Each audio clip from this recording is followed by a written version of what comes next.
আলাইহি। ধারাবাহিকভাবে আলোচনা চলছিল আল্লাহ তাআলার সিফাত তথা গুণাবলী নিয়ে। আমি আপনাদের সামনে একটা দীর্ঘ হাদিস তুলে ধরেছিলাম, তার কিছু আলোচনা করা হয়েছিল আর কিছু বাকি ছিল। তো যেখান থেকে বাকি ছিল সেখান থেকে শুরু করার চেষ্টা করব ইনশাআল্লাহ। ওমা তাওফিকি ইল্লা বিল্লাহ, আলাইহি তাওয়াক্কালতু ওয়া ইলাইহি উনীব। আল্লাহ সুবহানাহু ওয়া তাআলা নবী মুহাম্মদ রাসূলুল্লাহ সাল্লাল্লাহু আলাইহি ওয়াসাল্লামকে বললেন, হে মুহাম্মদ, তুমি বলো ফেরেশতারা কোন বিষয়ে আলোচনা করছে, কোন বিষয়ে তর্ক বিতর্ক করছে, কোন বিষয় নিয়ে তারা বাকবিতণ্ডা করছে, সেটা তুমি বলো। নবী করিম সাল্লাল্লাহু আলাইহি ওয়াসাল্লাম বললেন, কাফফারাত তথা গুনাহসমূহ মিটে যায়, এই বিষয় নিয়ে ফেরেশতারা কথাবার্তা বলতেছে। আল্লাহ সুবহানাহু ওয়া তাআলা বলছেন যে কোন কাজগুলা করলে গুনাহ মিটিয়ে যায় সে সম্পর্কে তুমি বলো। তখন রাসূলুল্লাহ সাল্লাল্লাহু আলাইহি ওয়াসাল্লাম বলছেন, ইতামুত তাআম, তোমরা অভাবীকে মিসকিনকে খাবার খাওয়াও। ওয়ালিনুল কালাম, এবং ভালো কথা বলো, উত্তম কথা বলো, নসিহতপূর্ণ কথা বলো। ওয়াসসালাতু বিল্লাইলি ওয়ান নাসি নিয়াম, আর যখন সমস্ত মানুষ ঘুমিয়ে যায় তখন উঠে তাহাজ্জুদের সালাত আদায় করো। এই কাজগুলা করলে মানুষের পাপ মিটে যায়, পাপের কাফফারা হয়ে যায়। এক নাম্বার, কেউ যদি দরিদ্র মিসকিন অসহায় অথবা কোনো মানুষকে খাওয়ায়, রাসূলুল্লাহ সাল্লাল্লাহু আলাইহি ওয়াসাল্লাম বলছেন, ইতআমুত তাআম আফশুস সালামা বাইনাকুম ওয়া তাদখুলুল জান্নাতা রাব্বাকুম, তোমরা মানুষকে খাওয়াও, পরস্পরে সালাম বিনিময় করো। আত্তাদখুলুল জান্নাতা রাব্বাকুম, এবং তোমার রবের জান্নাতে নিশ্চিন্তে প্রবেশ করো। সুবহানাল্লাহ। এই দুইটা আমল অত্যাধিক গুরুত্বপূর্ণ আমল, যে আমল করার সাথে সাথে ব্যক্তি জান্নাতের অধিকারী হয়ে যাবে ইনশাআল্লাহ। তাহলে রাসূলুল্লাহ সাল্লাল্লাহু আলাইহি সাল্লাম এরপর বলছেন, আলিনুল কালাম, এবং তুমি কথা বলবে নম্র ভাষায়, ভদ্র ভাষায় কথা বলবে। আরেকটু কমান। তুমি নম্র ভাষায়, ভদ্র ভাষায় কথা বলবে, কর্কশ ভাষী হবে না, খারাপ কথা বলবে না। ওয়াসসালাতু বিল্লাইলি ওয়ান নাসি নিয়াম, আর যখন মানুষ ঘুমিয়ে যায় তখন তুমি উঠে তাহাজ্জুদের সালাত আদায় করবে। রাসূলুল্লাহ সাল্লাল্লাহু আলাইহি ওয়াসাল্লাম বলেন, দুই ব্যক্তিকে দেখে আল্লাহ সুবহানাহু ওয়া তাআলা নিজেই হাসেন। তাহলে বোঝা গেল হাসার আল্লাহ একটা গুণ, সিফাত। আল্লাহ যে হাসেন এটা সত্য, আর এটা তার গুণ, তিনি হাসেন। কোন ব্যক্তিকে দেখে হাসেন? যেই ব্যক্তির সুন্দর ঘর আছে, সুন্দর বিছানা আছে এবং সুন্দর রমণী আছে, সুন্দর স্ত্রী, সুন্দর বিছানা, সবকিছু রেখেও সে শেষ রাতে উঠে তাহাজ্জুদের সালাত আদায় করে, রাসূলুল্লাহ সাল্লাল্লাহু আলাইহি ওয়াসাল্লাম এই ব্যক্তিটাকে দেখে হাসেন। সুবহানাল্লাহ। আর ওই ব্যক্তিকে দেখে কিয়ামতের দিন আল্লাহ সুবহানাহু ওয়া তাআলা হাসবেন, যে ব্যক্তি একজন ব্যক্তিকে খুন করেছিল, মানে যুদ্ধের ময়দানে তাকে শহীদ করে দিয়েছিল। আবার সেই ব্যক্তি অন্য একটা যুদ্ধে শহীদ হয়ে সেও কিয়ামতের মাঠে উঠে গেছে। দুইজনকেই আল্লাহ তাআলা জান্নাত দান করবেন আর দুইজনকে দেখে হাসবেন। অনেকে এই বিষয়টা বুঝতে চান না। যেমন ইসলামের ইতিহাসেই আছে, হযরতে হামজা রাদিয়াল্লাহু তাআলা আনহু, তাকে হত্যা করেছিল কে? ওহাসি তাকে হত্যা করেছিল। তারপর তিনি বুঝতে পেরে একসময় ইসলাম গ্রহণ করে না? ইসলাম গ্রহণ করার পরে ভণ্ড নবীর বিরুদ্ধে যুদ্ধে গিয়ে তিনি কিন্তু শহীদ হন। তো দুইজনই কিন্তু আল্লাহর রাস্তায় শহীদ, একজন আর একজনকে হত্যা করার পরেও তারা আল্লাহর রাস্তায় শহীদ। এই ব্যক্তিকে দেখেও আল্লাহ সুবহানাহু ওয়া তাআলা হাসবেন, যে ওই ব্যক্তিকে সে নিহত করেছিল, তারপর সে প্রকৃত ঈমানদার হয়ে আল্লাহর রাস্তায় সেও শহীদ হয়ে গেছে। এই দুইজন ব্যক্তিকে দেখে আল্লাহ সুবহানাহু ওয়া তাআলা হাসেন। তাই সাহাবায়ে কেরাম বলতেছেন, হে রাসূল সাল্লাল্লাহু আলাইহি সাল্লাম, আল্লাহ হাসেন এমন কাজই আমরা করতেছেন। সুবহানাল্লাহ। অর্থাৎ আমরা নেকির কাজ বেশি বেশি করে করতে চাই, যাতে আমার প্রতিপালক আল্লাহ সুবহানাহু ওয়া তাআলা হাসেন।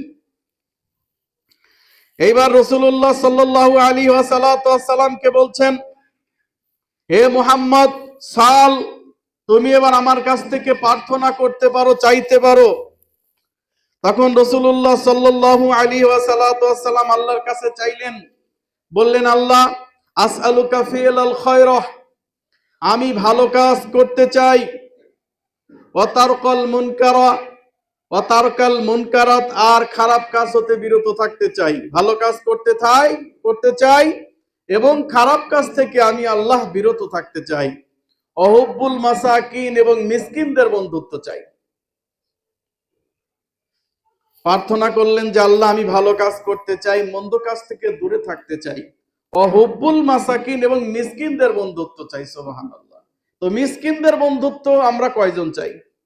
আমরা তো খালি খুঁজি যে কে বড় লোক, কার কত টাকা পয়সা আছে, তার সাথে কিভাবে ফ্রেন্ডশিপ করা যায়, তার সঙ্গে কিভাবে ফ্রেন্ডশিপ করা যায়, তার নজরে কিভাবে পড়া যায়। কারণ সব বড় লোকের সামনে যাওয়ার মতো ক্ষমতা আমার নাই। তাহলে তার কাছে যেতে হলে আরো অনেক ভাইয়া মিডিয়া আছে, সেই মিডিয়ার সঙ্গে আগে ভালো ব্যবহার, ভালো আচরণ, তাদেরকে দাওয়াত দিয়ে খাওয়ানো, তারপরে মিডিয়ার মাধ্যমে তার কাছে গিয়ে পৌঁছা এবং তাকে বোঝানো যে আমি আপনার শুভাকাঙ্ক্ষী। কিন্তু আল্লাহ নবী বলতেছেন যে আমি মিসকিনদের বন্ধুত্ব চাই। কেন বলতেছেন জানেন? কারণ রাসূলুল্লাহ সাল্লাল্লাহু আলাইহি ওয়াসাল্লাম যখনই সালাত আদায় করতেন তখন দোয়া করতেন। তিরমিজি, বাইহাকির মিশকাতের 5244 নম্বর হাদিস। নবী সাল্লাল্লাহু আলাইহি সাল্লাম দোয়া করতেন, আল্লাহুম্মা আহইনি মিসকিনান ওয়া আমিতনি মিসকিনান ওয়া শুরু ইয়াউমাল কিয়ামাতি ফি জুমারাতিল মাসাকিন।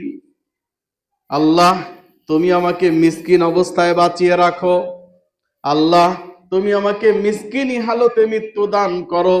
আর ওই কঠিন কিয়ামতের দিন তুমি আমাকে মিসকিনদের সাথে হাসর নাসর করো। সুবহানাল্লাহ।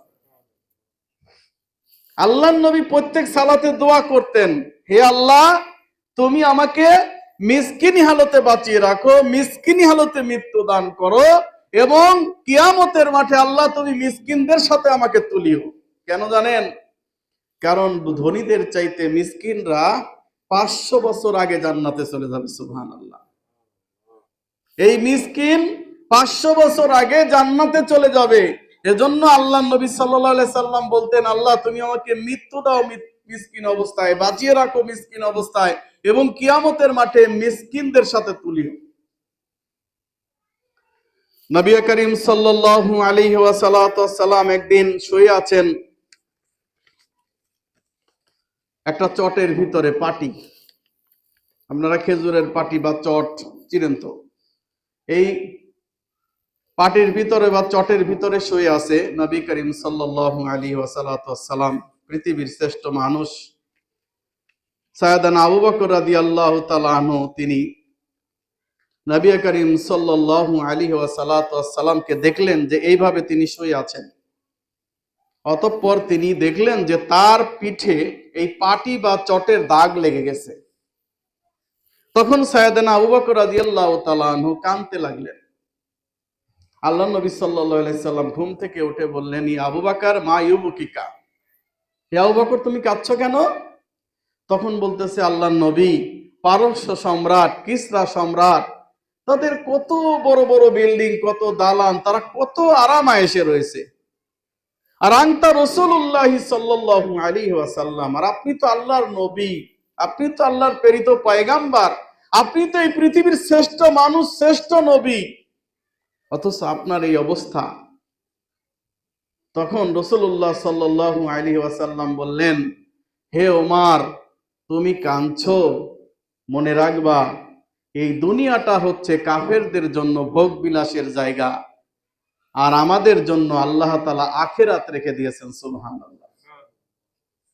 দুনিয়াটা কাফেরদের জন্য ভোগ বিলাসের জায়গা, আমাদের জন্য নয়, আমাদের জন্য আল্লাহ সুবহানাহু ওয়া তাআলা আখিরাতে রেখে দিয়েছেন। সুতরাং আখিরাতের ওই কাঙ্ক্ষিত জিনিস পেতে হলে দুনিয়াকে ছাড় দিয়ে চলতে হবে। কথা কোন ঠিক কিনা? রাসূলুল্লাহ সাল্লাল্লাহু আলাইহি ওয়াসাল্লাম আরো বলছেন, আবগুনি দুআফাউ ফা ইন্নামা তুরযাকুনা ওয়া তানসুরুনা বিদুআফাইকুম। আবু দাউদ সিলসিলা সহিহ 779 নম্বর হাদিস। রাসূলুল্লাহ সাল্লাল্লাহু আলাইহি সাল্লাম বলছেন, আমাকে যখন তোমরা অনুসন্ধান করবে, তালাশ করবে, তখন তোমরা আমাকে দরিদ্র মিসকিনদের মধ্যে তালাশ করিও।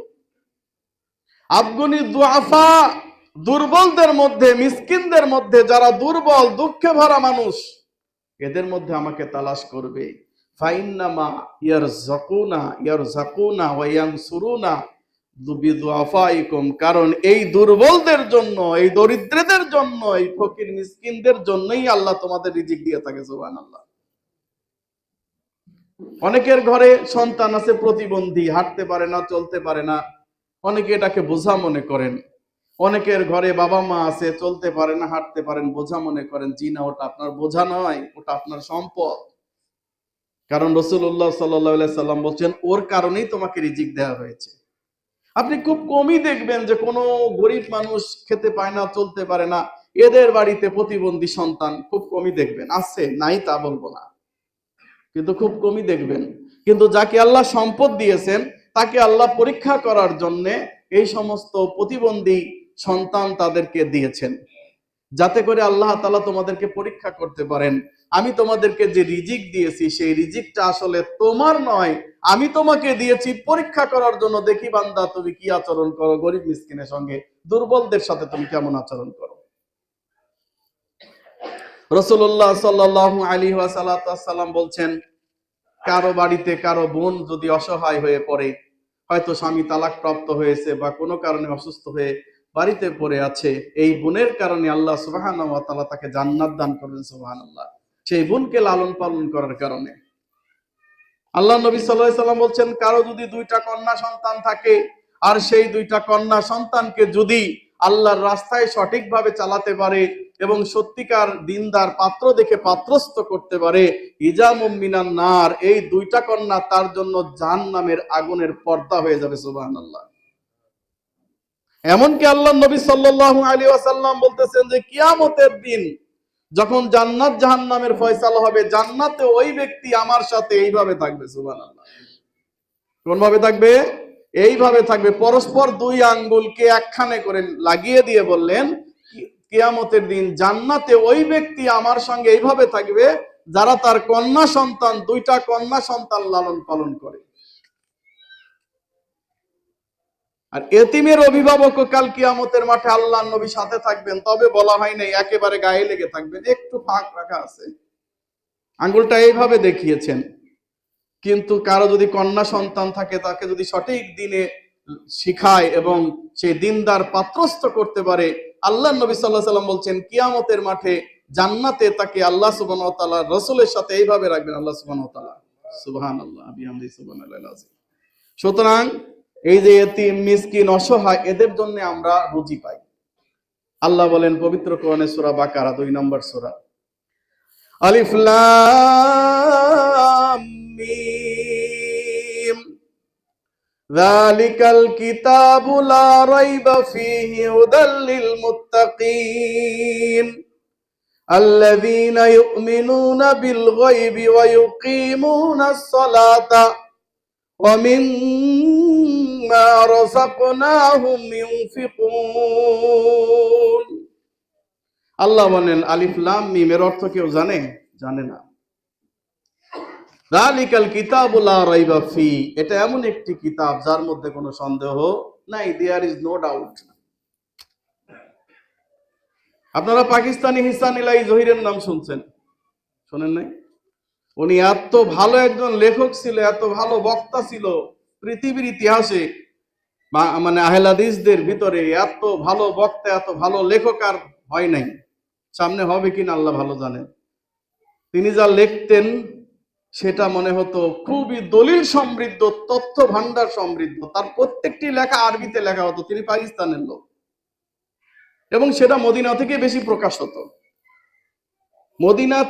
তাকে মদিনা ইউনিভার্সিটির শিক্ষক নিয়োগ দেওয়ার জন্য বলেছিল। বলছেন আমাকে আল্লাহ তাআলা বানিয়েছেন পাকিস্তানিদের জন্য। সুবহানাল্লাহ। অতএব আমি সেখানে গিয়ে দাওয়াতি কাজ করব।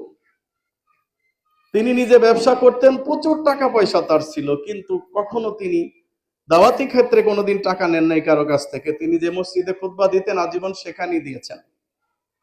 তাকে আততায়ীরা হত্যা করছে, তিনি স্বাভাবিক মৃত্যুবরণ করেন নাই। আল্লাহ তাকে শহীদ হিসাবে কবুল করুন। তার বই লিখতে গিয়েও সে বলতেছে যে দেখেন আমি একজন মানুষ, আমার ভুল হতে পারে, ভুল হলে আমাকে সংশোধন করে দিবেন। কথা বুঝতে পারছেন? তাহলে পৃথিবীর এমন কোনো মানুষ নাই যে বই লিখতে গিয়ে বলে না যে আমার বইয়ে ভুল হইতে পারে, ভুল হইলে আমাকে একটু সংশোধন করে দিবেন। কিন্তু আল্লাহ তাআলার কিতাবে কোনো সন্দেহ আছে? নাই। লা রাইবা ফি হুদাল লিল মুত্তাকিন, এটা তাদের জন্যই কিতাব, আল্লাযীনা ইউমিনুনা বিল গায়ব, যারা অদৃশ্যে বিশ্বাস করে, গায়েবে বিশ্বাস করে, ওয়া ইউকিমুনাস সালাত, এবং সালাত কায়েম করে, ওয়া মিম্মা রাযাকনাহুম ইউনফিকুন, আমি আল্লাহ যে রিজিক দিয়েছি তা থেকে ব্যয় করে। আল্লাহ বললেন না যে রিজিক তোমরা কামাই করেছো সেটা থেকে ব্যয় করো, না। কোথাও বলছে ওয়া মিম্মা রাযাকনাহুম ইউনফিকুন, আমি যে রিজিক তোমাকে দিয়েছি তা থেকে ব্যয় করো। তাহলে চিন্তা করে দেখেন তো, আমি যে 3 বেলা খাই এটা রিজিক না? তো 3 বেলা খাওয়ার পরে তাহলে সেখান থেকে যদি ব্যয় করেন তাহলে 2 বেলা খেতে হবে, 1 বেলা দান করতে হবে। কথা মানে বোঝাইতে পারি নাই? মানে 3 বেলা খান, 1 বেলা খাওয়া বাদ দিয়ে 2 বেলা, 1 বেলাটা দান করে দিতে হবে। তো আপনি যদি তাই করেন তো আপনার ব্যাংক ব্যালেন্স হবে? কথা কয় না, হবে? হবে না। তাহলে ব্যাংকের তো অনেক দূর কি বাত হ্যায়। অনেকে বলে না যে হুজুর ব্যাংকে তো টাকা রেখেছি 50 লক্ষ টাকা, 30 লক্ষ টাকা, 20 লক্ষ, 5 লক্ষ টাকা রেখেছি, এখন ওইখান থেকে লাভ এসেছে, করবোটা কি? সুদ বলে না, কয় লাভ। আসলে কি লাভ হয় না সুদ? বাংলাদেশে যত ব্যাংক আছে সবই সুদি না? বলবেন ইসলামী ব্যাংক সুদি না, ওটা আরো বড় সুদ। কারণ রাসূলুল্লাহ সাল্লাল্লাহু আলাইহি ওয়াসাল্লাম বলেন মান গাশশানা ফালাইসা মিন্না, যে ধোঁকা দেয় সে আমার উম্মত না। ইসলামী ব্যাংক ধোঁকা দেয়। আমি হাতেম বিন পারভেজ যদি ইসলামী ব্যাংকে যাই খারাপ হই বলে আমাকে জামানত ছাড়া টাকা দিবেন 2 লক্ষ টাকা, বলবে তুই কেডা, তুই এখান থেকে বেরো, বলবে কি না? আচ্ছা, এখানে যদি কোনো ইসলামী ব্যাংকের কর্মকর্তা কেউ থেকে থাকেন তো আমাকে নিয়ে যে দিয়েন তো 2 লক্ষ টাকা লোন, দেয় নাকি? দিবে? দিবে না। আরো অনেক কাহিনী আছে। ডিবিএস করছেন 1998 সালে হয়েছে 7 টাকা, 99 সালে হয়েছে 8 টাকা, আবার 2000 সালে যে আবার 6 টাকা, আবার আপনার 2002 বা 1-এ যে আবার 9 টাকা, 10 টাকা হয় না। প্রত্যেকটি ব্যাংক বলতেছে যে 10 টাকা লাভ হবে, 100 টাকায় 10 টাকা লাভ হবে, কিন্তু তারা বলতেছে যে না, আমরা লভ্যাংশ উঠানামা করে এইভাবে দিয়ে থাকি, সুতরাং এটা ধোঁকাবাজি না? কথা বোঝেন নাই মনে হয়? হ্যাঁ, প্রতি বছর এই 8, 9, 10, 10-এর উপরে ওঠে না, এদিকে আবার নিচে চলে যায়, কি ব্যাপার? অন্য ব্যাংক তো ধোঁকাবাজি না, তারা সরাসরি সুদ দিচ্ছে। সুতরাং এই ধরনের ব্যাংকে টাকা রাখলে সুদ হবে, এতে কোনো সন্দেহই নাই। সুতরাং ওলামায়ে কেরাম বলছেন যেহেতু সুদ এসেছে, ব্যাংক যদি খেয়ে ফেলে তো ওরাই লাভবান হলো। তুমি সেখানে দানের উদ্দেশ্য ছাড়া, নিয়ত ছাড়া, ওলামায়ে কেরামের ফতোয়া, কোরআন হাদিস না, তোমরা সেটা দান করতে পারো। কথা বুঝতে পারছেন? কিন্তু সেই দানে কোনো সওয়াব হবে না। তার আমি বলছি যে আল্লাহ বলতেছেন ওয়া মিম্মা রাযাকনাহুম ইউনফিকুন, আরে তুমি যা খাবে সেখান থেকে 2 বেলার খাবারের 1 বেলার আল্লাহর রাস্তায় দান করো, টাকা থাকবে নাকি? তো আর এই বাংলাদেশে কোনো গরিব থাকবে? আমি চ্যালেঞ্জ করলাম, মাত্র 10 বছর যদি আমরা এরকম দান করা শুরু করি, বাংলাদেশে কোনো গরিব থাকবে? থাকবে না। যাকাত নেওয়ার লোক পাওয়া যাবে না। হ্যাঁ, তারপরও আপনার সম্পদ জমা হতে পারে, তখন আপনি যাকাত দিবেন, আল্লাহ যাকাতের সিস্টেম করেছেন। তো এটা মনে রাখবেন যে আমি এই কামাই করি না, আমাকে আল্লাহ তাআলা রিজিক দিয়ে থাকেন, সেইখান থেকে আল্লাহ আমাকে ব্যয় করতে বলেছেন। রিজিকের ফয়সালা আসমান থেকে হয়, জমিনে রিজিকের ফয়সালা হয় না। সুতরাং আসমান থেকে যে ফয়সালা হয়েছে, এই ফয়সালার পর আল্লাহ বলতেছে তোমাকে বান্দা রিজিক দিয়েছি দরিদ্র মিসকিনদের জন্য, দুর্বলদের জন্য দিয়েছি, দেখি তুমি তাদের সঙ্গে কি আচরণ করো। তোমার আচরণই বলে দিবে তোমার ঈমান আছে না নাই। এবার আসেন, রাসূলুল্লাহ সাল্লাল্লাহু আলাইহি ওয়াসাল্লাম আরো বলছেন, হাদিসটির উল্লেখ রয়েছে তিরমিজি মিশকাতের 2322 নম্বর হাদিস, আদ-দুনিয়া মালউনাহ, এই পৃথিবীটা অভিশপ্ত, পৃথিবী অভিশপ্ত, আও মালউনা ফি মা ফিহা, এই দুনিয়ায় যা আছে সবই অভিশপ্ত, ইল্লা যাকারাল্লাহ ওয়া মা ওয়ালাহ, তবে এই যে জিহবা, যে জিহবাতে আল্লাহর জিকির করা হয়, যে ব্যক্তি আল্লাহর জিকির করে সেই ব্যক্তি এবং এই বিষয় সমূহ যা আছে, এই জিকিরকারী ব্যক্তি এবং আল্লাহকে স্মরণকৃত ব্যক্তি, রাসূলুল্লাহ সাল্লাল্লাহু আলাইহি সাল্লাম বলছেন এরা অভিশপ্ত নয়। এরা কি নয়? এরা অভিশপ্ত নয়। আর হচ্ছে ওয়ালিমান ও মুতাআল্লিমান, আর হচ্ছে ওই আলেম যে শিক্ষা দেয়, আর ওই তলবে ইলম যে শিক্ষা অর্জন করে, দ্বীনের জ্ঞান নিজে অর্জন করে এবং অপরকে যে জ্ঞান বিলায়, এরা কিন্তু পৃথিবীর অভিশপ্ত ব্যক্তি নয়। অভিশপ্ত ব্যক্তি হচ্ছে তারা যারা এই দুনিয়া নিয়ে মত্ত হয়ে রয়েছে। খাও দাও ফুর্তি করো, আগামীকাল বাঁচবে কিনা বলতে পারো, বলে না? খাও দাও ফুর্তি করো, আগামীকাল বাঁচবে কিনা বলতে পারো। অতএব কালকে আমি মরে যাইতে পারি, অতএব আজকে যা খুশি খেয়ে এই দুনিয়াটা এভাবে চলে যাও। তাদের উদ্দেশ্য হচ্ছে আমরা মরে গেলে মাটির সঙ্গে পচে গেলে হাড় সব মাটি হয়ে যাবে, সুতরাং আমাদের এখানে এটা রেখে লাভ কি? খাও দাও ফুর্তি করো, দুনিয়াটাকে নিয়ে মজ মাস্তি করো। নাউজুবিল্লাহি মিন যালিক। রাসূলুল্লাহ সাল্লাল্লাহু আলাইহি ওয়াসাল্লাম একদিন একটা রাস্তার পাশ দিয়ে যাচ্ছিলেন, তো যেতে যেতে দেখলেন একটা মরা ছাগল পড়ে মরে আছে। সাহাবে কেরামকে বললেন, হে আমার সাহাবীরা, এই মরা ছাগল 2 দিরহামের বিনিময়ে তোমরা কেউ কিনবে? 2 দিরহাম 2 টাকা। তখন বলতেছে আল্লাহর নবী, 2 দিরহামের বিনিময়ে মরা ছাগল কিনবো, এটা হয়? তারপরে আল্লাহ নবী যদি বেঁচেও থাকতো, ওর কানটা খাটো, এই খাটো কান দেখে কেউ কিনতো না। ও বেঁচে থাকলে ওর মূল্য ছিল না খুব একটা, আর এখন তো মরে গেছে। তখন রাসূলুল্লাহ সাল্লাল্লাহু আলাইহি সাল্লাম বললেন, ফাওয়াল্লাহি লাদ দুনিয়া হুয়ানুন আলাল্লাহি মিন হাদা আলাইকুম। আল্লাহর নবী বললেন, আল্লাহর কসম করে বলি, যার হাতে আমার জীবন রয়েছে তার কসম করে বলছি, দুনিয়া হচ্ছে এই রকম, দুনিয়া হচ্ছে এই রকম যেমন এই মরা ছাগলের দাম তোমাদের কাছে 2 দিরহামও নয়, আল্লাহর কাছে এই দুনিয়ার দাম 2 দিরহামও নয়। সুবহানাল্লাহ।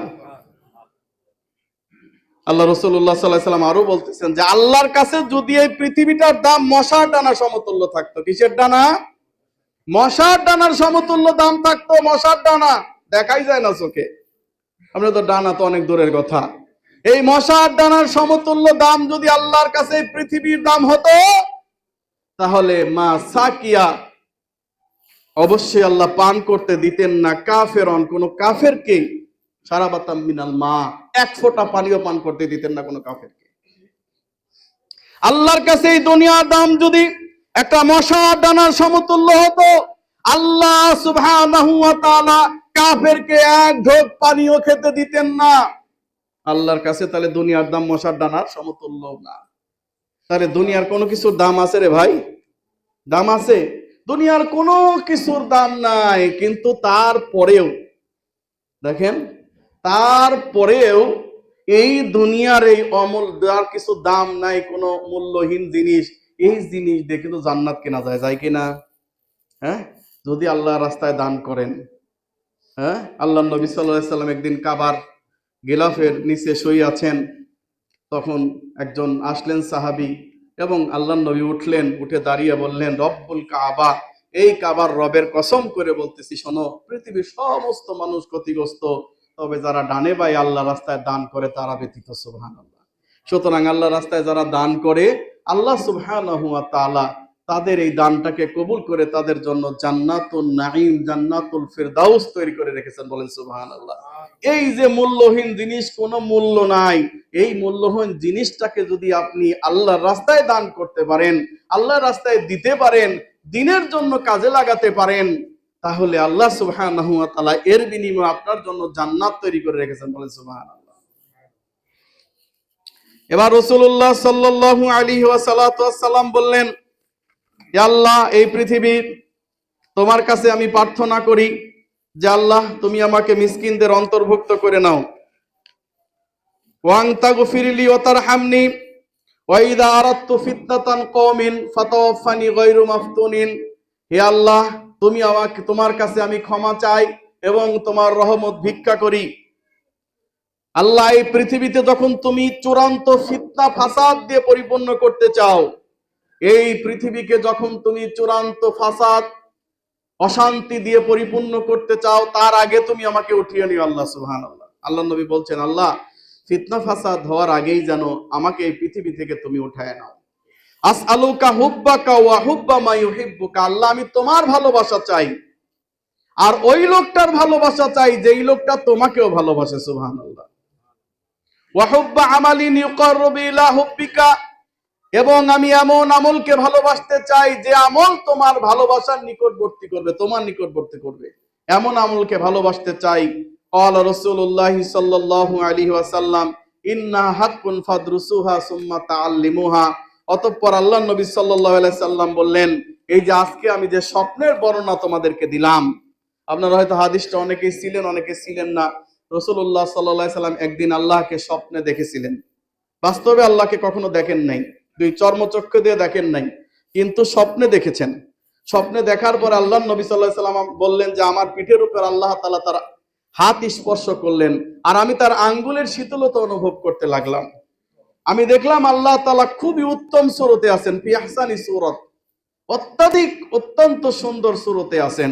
এই গত কয়েকদিন আগে কাফের বানানোর মেশিন একটা লোক আছে, নাম আপনারা অনেকেই জানেন।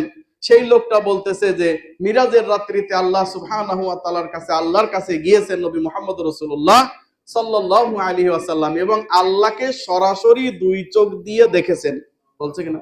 নাউযুবিল্লাহি। অথচ আয়েশা রাদিয়াল্লাহু তাআলা আনহা বলছেন যেই ব্যক্তি বলে যে আল্লাহ তাআলাকে মুহাম্মদ সাল্লাল্লাহু আলাইহি ওয়াসাল্লাম দেখেছেন সে ব্যক্তি মিথ্যা বলে। আল্লাহ রাসূলুল্লাহ সাল্লাল্লাহু আলাইহি ওয়াসাল্লামকে জিজ্ঞাসা করা হলো আপনি কি আল্লাহকে দেখেছেন? বলতেছেন আল্লাহ তো নূর, আমি তাকে কিভাবে দেখব? তার তাজাল্লি এমন, রাসূলুল্লাহ সাল্লাল্লাহু আলাইহি ওয়াসাল্লাম বলতেছেন তার তাজাল্লি যদি একটু প্রকাশিত হয় পৃথিবী পুরো সারখার হয়ে যাবে। তার তাজাল্লি, তার আলোয় এত বেশি হিট, এত বেশি সারফেস। সুবহানাল্লাহ। সুতরাং আল্লাহকে দেখেন নাই। আবার এরাই বলতেছে আল্লাহ নিরাকার, মানে ঘোড়ার ডিম।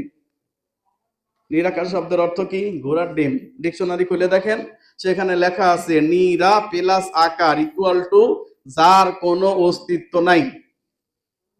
যেমন আমরা পড়ছি হাট্টিমা টিম টিম, ওরা মাঠে পারে ডিম, ওদের কারা দুটো শিং, ওরা হাট্টিমা টিম টিম। হাট্টিমা টিম টিম দেখছেন কোনোদিন? অস্তিত্ব আছে? নাই। ঘোড়ার ডিম দেখছেন কোনোদিন? অস্তিত্ব আছে? নাই। সুতরাং যারা বলে যে আল্লাহ নিরাকার তারা আল্লাহর অস্তিত্বকে স্বীকার করে না। আল্লাহর অস্তিত্বকেই যারা স্বীকার করে না, তাহলে তাদের ইমাম সাহেব 99 বার স্বপ্নে আল্লাহ কেমনে দেখে? আল্লাহর অস্তিত্বই যখন স্বীকার করে না, তাহলে নবী মুহাম্মদ রাসূলুল্লাহ সাল্লাল্লাহু আলাইহি সাল্লাম মিরাজে গিয়ে আল্লাহ তাআলাকে সরাসরি চর্মচক্ষে দেখলেন, এ কথা কিভাবে সে পেল? হ্যাঁ? অথচ রাসূলুল্লাহ সাল্লাল্লাহু আলাইহি সাল্লাম আবু দাউদ মিশকাতের 748 নম্বর হাদিসে বলে দিলেন যে দেখো, যখন তুমি কবরে প্রবেশ করবে তখন তোমাকে কয়েকটা প্রশ্ন করা হবে, হবে না? কয়টা প্রশ্ন করা হয় বলেন তো? 4টা। আর কেউ আছেন? 4টাই না আরো বেশি করা হয়? 5টা। আর কেউ আছেন? 3টা। তাহলে 3টা 4টা 5টা, কয়টা পাওয়া গেল? দেখেন, মেনি ম্যান মেনি মাইন্ডস, বেশি মানুষের বেশি মত। আসলে প্রশ্ন 3টা করা হয় মৌলিক, তারপরে এইটার সাথে 2টা সম্পূরক প্রশ্ন আছে, কিন্তু এই সম্পূরক প্রশ্ন আমরা অনেকেই জানি না। তাহলে প্রথম প্রশ্ন করা হয় মান রব্বুক, তোমার রব কে? 2 নাম্বার মান দীনুক, তোমার দিন কি? 3 নাম্বার মান হাযার রাজুল আল্লাযী বুইসা ফীকুম, এই লোকটাকে যাকে তোমাদের কাছে পাঠানো হয়েছিল। এবার সে 3টার জবাব দিল। কাফের মুশরিক 3টার বেশি দিতে পারবে না। মুমিন 3টার জবাব দেওয়ার পরে তাকে সম্পূরক প্রশ্ন করা হলো, আচ্ছা তুমি যে বললা তোমার রব আল্লাহ, তোমার দিন ইসলাম, তোমার নবী মুহাম্মদ, ওমা ইউদ্রিকা, তুমি জানলে কি করে? তখন সে বলবে করাতা কিতাব আল্লাহ, আল্লাহর কিতাব পড়েছিলাম, ওয়া আমানতু বিহি, তার উপর ঈমান এনেছিলাম, অসাদ্দাকতু, এবং তাকে সত্য বলে স্বীকার করেছিলাম। তো কোরআন তো পড়েনি না, অনেকে পড়তে জানেনি না, তাহলে কোরআনের প্রতি কেমনে ঈমান আনলেন? আর কেমনে তাকে সত্য বলে মানলেন? আন্দাজে নাকি? ওই যে কানার হাতি দেখার মতো, বলছে হাতি কেমন? হাতি কুলার মতো। হাতি কেমন? হাতি ওই কলা গাছের মতো। হাতি কেমন? হাতি অমক বড় গাছের গুড়ির মতো। অন্ধের হাতি দেখার মতো হয়ে গেল না আমাদের?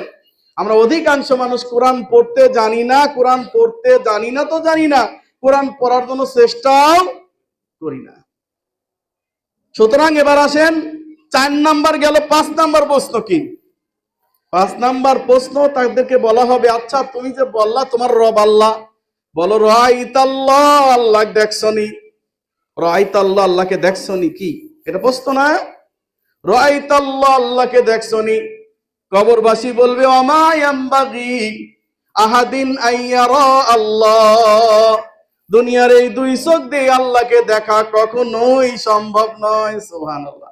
কবরবাসী জবাব দিচ্ছে আল্লাহকে দেখা চর্মচক্ষে সম্ভব নয়, তবে কিয়ামতের মাঠে গেলে আমরা দেখতে পারবো। কিন্তু এখন আপনি বললেন যে আল্লাহ নিরাকার, আল্লাহর কোনো আকার নাই, অথচ আপনিই বলছেন আল্লাহর নবী তাকে চর্মচক্ষে দেখলেন। নিজের বক্তব্য নিজের সাথে কন্ট্রাডিকশন হয়ে গেল না? অতএব সাবধান হয়ে যান। এবার আসেন, রাসূলুল্লাহ সাল্লাল্লাহু আলাইহি ওয়াসাল্লাম আল্লাহর কাছে এই প্রার্থনাগুলা করলেন এবং তাকে দেখলেন এবং বললেন, দেখো এই হাদিসটা তোমরা কি করবে, হাদিসটা 100% সত্য।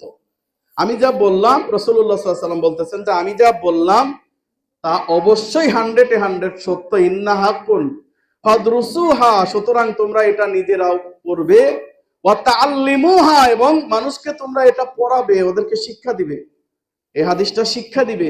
অতএব এই হাদিসটা আমরা সবাই শিক্ষা অর্জন করার চেষ্টা করব। তো পবিত্র কোরআনে বহু জায়গায় আল্লাহ সুবহানাহু ওয়া তাআলা নিজে হাতের কথা বলেছেন। তবে মনে রাখতে হবে, লাইসা কামিসলিহি শাইউন ওয়া হুয়া সামিউল বাসির। আল্লাহ তাআলার হাত কিন্তু আমাদের মতো না, আল্লাহ তাআলার চেহারা কিন্তু আমাদের মতো না, আল্লাহ তাআলার নফস আমাদের মতো না, সেটা তার মতো। সূরা শুরা 11 নম্বর সূরার 42 নম্বর আয়াতে আল্লাহ বলছেন, লাইসা কামিসলিহি শাই ওয়া হুয়া সামিউল বাসির, তিনি দেখতে তার মতো, অতএব তার মতো কেউ নাই। সুবহানাল্লাহ। ওয়ালাম ইয়াকুল্লাহু কুফুয়ান আহাদ, তার সমকক্ষ কেউ নাই। সুতরাং আল্লাহ সুবহানাহু ওয়া তাআলার হাত আছে।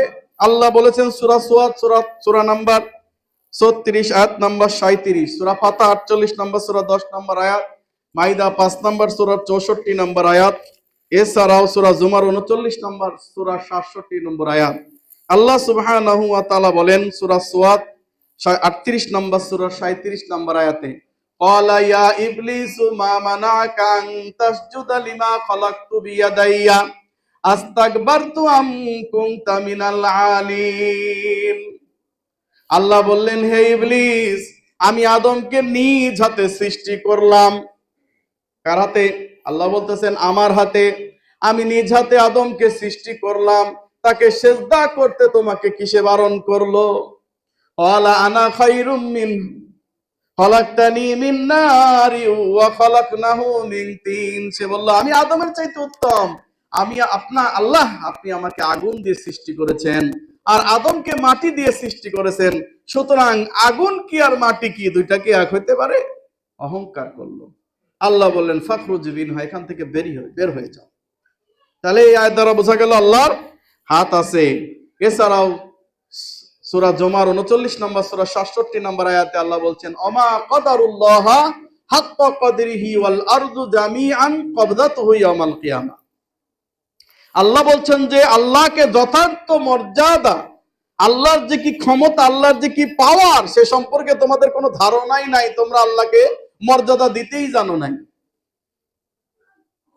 ওয়াল আরদু, আল্লাহ সুবহানাহু ওয়া তাআলা বলছেন ওমা কদারুল্লাহ হাক্কা কদরিহি ওয়াল আরদু জামিআন কবজাতুহু ইয়াউমাল কিয়ামা। কিয়ামতের দিন আল্লাহ সুবহানাহু ওয়া তাআলা এই জমিনগুলোকে আল্লাহর হাতের কবজির মধ্যে রাখবেন। কিসের মধ্যে? কবজির মধ্যে রাখবেন। কবজির মধ্যে কি থাকবে? যত জমিন আছে সব জমিন থাকবে আল্লাহর কবজিতে। তাহলে বোঝা গেল হাতের সাথে আল্লাহর কবজিও আছে, আল্লাহ বর্ণনা করছেন। এরপরে আল্লাহ সুবহানাহু ওয়া তাআলা বলছেন অস-সামাওয়াতু মাদবিয়াতুম বিয়ামিনি, এবং কি শুধু তাই না, এই আসমানগুলোকে ভাঁজ করে আমি আল্লাহ ডাইন হাতে রাখবো। সুবহানাল্লাহ। তাহলে বোঝা গেল আল্লাহর হাত কয়টা? দুইটা। ডাইন আর বাম নাকি? না, সহিহ মুসলিমের হাদিসে এসেছে আল্লাহ সুবহানাহু ওয়া তাআলার উভয় হাতে ডাইন, আল্লাহর কোনো বাম হাত নাই। সুবহানাল্লাহ। আল্লাহর কোনো বাম হাত নাই, আল্লাহর উভয় হাতে ডাইন। এমনকি শুধু তাই না, আল্লাহ তাআলার 5টা আঙ্গুলও আছে। কয়টা আঙ্গুল? 5টা আঙ্গুল। আজকে মাযহাবী ভাইরা স্বীকার করতেছে না যে আল্লাহর আকার আছে। তা আমি তো বারবারই বলতেছি যে আল্লাহর আকার কিন্তু আবার মানুষের মতো না, কোনো সৃষ্টিজীবের মতো না। এটা যদি সাদৃশ্য করেন তাহলে সে মুজাসসিমা, দেহবাদীও সে কুফর, কাফের। কথা বুঝতে পারছেন? আবার যে ব্যক্তি আল্লাহকে অস্বীকার করে যে আল্লাহর কোনো আকারই না, সেও কাফের। কথা বুঝতে পারছেন? সুতরাং এই দুই আকীদার মাঝখানে মানজালাতাইনে বাইনাল মানজালাতাইন, এই দুই আকীদার মাঝখানে আমরা আহলুল হাদিসরা, বুঝতে পারছেন? সুতরাং আল্লাহ সুবহানাহু ওয়া তাআলার যে আঙ্গুলও আছে এ কথা একজন ইহুদি স্বীকার করে, কিন্তু আমাদের মুসলমান ভাইরা অনেকে আছে স্বীকার করেন না। ইহুদি যে স্বীকার করে এটা সহিহ হাদিস দ্বারা প্রমাণিত, সহিহ বুখারী, মুসলিম এবং মিশকাতের 5290 নম্বর হাদিস। আন আব্দুল্লাহ ইবনে মাসউদ রাদিয়াল্লাহু তাআলা আনহু قال জাআ হিব্রুন ইলান নাবিয়্যি মিনাল ইয়াহুদি ইলান নাবিয়্যি সাল্লাল্লাহু আলাইহি সাল্লাম। হযরতে আব্দুল্লাহ ইবনে মাসউদ রাদিয়াল্লাহু তাআলা আনহু বর্ণনা করেন যে একদিন এক ইহুদি ব্যক্তি, এক ইহুদি পণ্ডিত আল্লাহর নবী সাল্লাল্লাহু আলাইহি ওয়াসাল্লামের নিকটে এসে বললেন, ফাকালা ইয়া মুহাম্মদ, বললেন হে মুহাম্মদ, ইন্নাল্লাহা ইউমসিকুস সামাওয়াতি ইয়াওমাল কিয়ামাতি আলা ইসবাইন। আমরা তাওরাতে লিপিবদ্ধ দেখতে পাচ্ছি। কিসে? কোরআনে না তাওরাতে? তাওরাতে লিপিবদ্ধ দেখতে পাচ্ছি কিয়ামতের দিন আল্লাহ সুবহানাহু ওয়া তাআলা আসমানগুলোকে রাখবেন এক আঙ্গুলের উপর। কয় আঙ্গুল? এক আঙ্গুলের উপর। ওয়াল আরদিনা আলা ইসবাইন, এবং এই যে জমিন আছে এই জমিনগুলোকে কয় আঙ্গুলের উপর? এক আঙ্গুলের উপর। ওয়াসাইরিল খলকি আলা ইসবাইন ওয়াল জিবালি ওয়াশ শাজারি আলা ইসবাইন, এবং এই যে পাহাড় এবং এই যে গাছগাছালি দেখতে পাচ্ছ এটা এক আঙ্গুলের উপর। ওয়াল মাই ওয়াস সারা আলা ইসবাইন, এবং পানি এবং কাদামাটিকে এক আঙ্গুলের উপর। ওয়াসাইরুল খলকি আলা ইসবাইন, এবং সমস্ত পৃথিবীর সৃষ্টিকে এক আঙ্গুলের উপর। তাহলে কয়টা হলো? 5টা পাইলেন না? এইবার রাসূলুল্লাহ সাল্লাল্লাহু আলাইহি সাল্লাম বলতেছেন যে এবার আল্লাহ বলবেন আনাল মালিক আনাল্লাহ। আল্লাহ সুবহানাহু ওয়া তাআলা এই কয়টাকে 5টি আঙ্গুলের উপর 5টি জিনিস রেখে এইভাবে ঝাঁকা দিবেন। ঝাঁকা দিয়ে কি বলবেন? আনাল মালিক আনাল্লাহ, আমি মালিক, আমি আল্লাহ। পৃথিবীর বাচ্চারা কোথায়? আইনাল মুলুকুল আরদ, পৃথিবীর বাচ্চারা কোথায়? খুব তো নিজেকে বড় বাচ্চা দাবি করেছিলে, সারা পৃথিবীটাকে ওলট পালট করে দিয়ে সারা পৃথিবীর অর্থনীতি ব্যবস্থা, রাজনৈতিক ব্যবস্থা কবজার মধ্যে নিয়ে বলতেছো বলবা যে ক্ষমতায় গেলে শরিয়া আইন কায়েম করবা, আমরা কিন্তু তোমাদেরকে খাইয়ে ফেলাবো। না না না না, কে কইছে শরিয়া আইন কায়েম? এ মিথ্যা কথা, যে কইছে মিথ্যা কথা কইছে। হুজুর আমরা কই নাই, হুজুর আমরা কই নাই তো শরিয়া আইন কায়েম করবো, কে বলছে? উদাই মিথ্যা কথা, তাই না? আসলেও তো কয় নাই যে শরিয়া আইন কায়েম করবো। তো একজন বলতেছে যে আমরা ক্ষমতায় গেলে শরিয়া আইন কায়েম করব, এ কথা বলে না। আবার বলে না যে আমরা শরিয়া আইন কায়েম করব না, কিছুই বলে না, কিন্তু মাঝে মাঝে কিছু কথা শোনা যায়। আর একজন বলতেছে আমরা শরিয়া আইনে বিশ্বাসই করি না। তাহলে যে ব্যক্তি শরিয়া আইনে বিশ্বাস করে না সে মুসলমান না কাফের? কাফের। আর যে ব্যক্তি বলতেছে যে শরিয়া আইনে আমরা চালাবো, কেডা কইছে? সে কে? মুনাফিক। একজন কাফের আর একজন কি? মুনাফিক। তো কাফের তো জাহান্নামে যাবে, মুনাফিকরা মনে হয় জান্নাতে যাবে। কোথায় যাবে? নিচে। মানে কাফেরের চাইতে মুনাফিক খারাপ না ভালো? খারাপ। তাহলে ইন্নাল মুনাফিকিনা ফিদ দারকিল আসফালি মিনান নার, নিশ্চয়ই মুনাফিক সবচেয়ে নিচের জাহান্নামে যাবে। তাহলে এই মুনাফিকি কিরি করার কোনো দরকার আছে? আমি মনে করেন হাতেম বিন পারভেজ একটা দল গঠন করলাম, আর সেই দলের নাম দিলাম অমুক ইসলাম। দেওয়ার পরে আমি বললাম যে আমার এই দলে যারা ভোট দিতে চান বা সমর্থন করতে চান, আমি কিন্তু শরিয়া আইন কায়েম করব। শরীয়তে চোরের হাত কাটা আছে, জেনাকারের নেসার করা আছে, এগুলো আমি করব, পারলে ভোট দাও, নাইলে দিও না। কি ভাই, এরকম সাহস নিয়ে বলার মতো লোক বাংলাদেশে আসেনি? নাই। এরকম সাহস নিয়ে বলার মতো লোক নাই। তাহলে শুধু শুধু ইসলাম নাম দেওয়ার দরকার কি? জামাত থেকে ইসলাম কেটে দাও, আমরা তোমাকে সমর্থন করব মন্দের ভালো হিসাবে। না, মন্দের কি ভালো হিসাবে? অবশ্যই সমর্থন করব। ইসলাম কেটে দাও, আমরা তোমাদেরকে সমর্থন করব। কারণ আমি যদি আজকে ভারতে থাকতাম, বাজপেয়ী এবং আর একটা কি দল আছে, তো দুই দলের মধ্যে আমরা যাকে ভালো মনে করতাম যে এরা ইসলামের জন্য ক্ষতি কম করবে, তাহলে তাকে সমর্থন করা যাইতো। সে কথা ওলামায়ে কেরাম বলছে, মাওলানা মতিউর রহমান মাদানী বলছে, তারপরে আপনার উসাইমিনী বলছে, এদের কথাকে উল্টা পাল্টা ব্যাখ্যা দিয়ে আমাদের হুজুররা ফতোয়া দেওয়া শুরু করছে, দাও ভোট, অসুবিধা নাই, দাও ভোট, অসুবিধা নাই। কাকে ভোট দিচ্ছেন আপনি? কাকে দিচ্ছেন? হ্যাঁ, যে ব্যক্তি বলতেছে যে আমি যে ব্যাংক চালাই, তুমি যে বলতেছো এই সিস্টেমে চালাইতে হবে, শরিয়া অনুযায়ী চালাইতে হবে, তো বাংলাদেশ ব্যাংকের কাছে যে আমরা টাকা দিয়ে আসছি সেটা তো আমাদের সুদ দেওয়া লাগে। কথা বোঝেন মনে হয়? বাংলাদেশ ব্যাংকের কাছে টাকা দিয়ে আসা লাগে, সেনে যে সুদ দেওয়া লাগে। তাহলে এখন এই মন্দের ভালো হিসাবে যেটুক দিচ্ছে এটুকুই মেনে নেয়। এই মুনাফিক, তোর চাইতে কাফের ভালো। কাফের ডাইরেক্টলি ঘোষণা দিচ্ছে আমি কাফের, ব্যাস। আর তুই মুনাফিক, প্রত্যেকটি জায়গায় তুই ছলতাতুরি ধোঁকাবাজি করছিস। মান গসানা পালাইসা মিন্না, শুনে রাখো, যে ব্যক্তি ধোঁকা দেয় সে আমার উম্মত না, আমার নবী বলেছেন। অতএব মুনাফিকিগিরি বাদ দিয়ে ডাইরেক্ট বলো যে আমি এটা করব, ইসলাম বাদ দিয়ে দাও, আমরা তোমাদের সমর্থন করবো। কথা কোন ঠিক কিনা? অতএব মুনাফিকিগিরি করিয়েন না, তাহলে কাফেরের চাইতে বেশি খারাপ হয়ে যাবে। আল্লাহ সুবহানাহু ওয়া তাআলা আমাদেরকে সঠিকটা বোঝার তৌফিক দান করুন। আল্লাহুম্মা আমিন।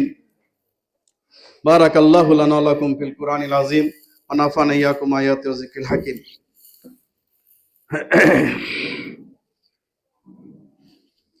আলহামদুলিল্লাহ।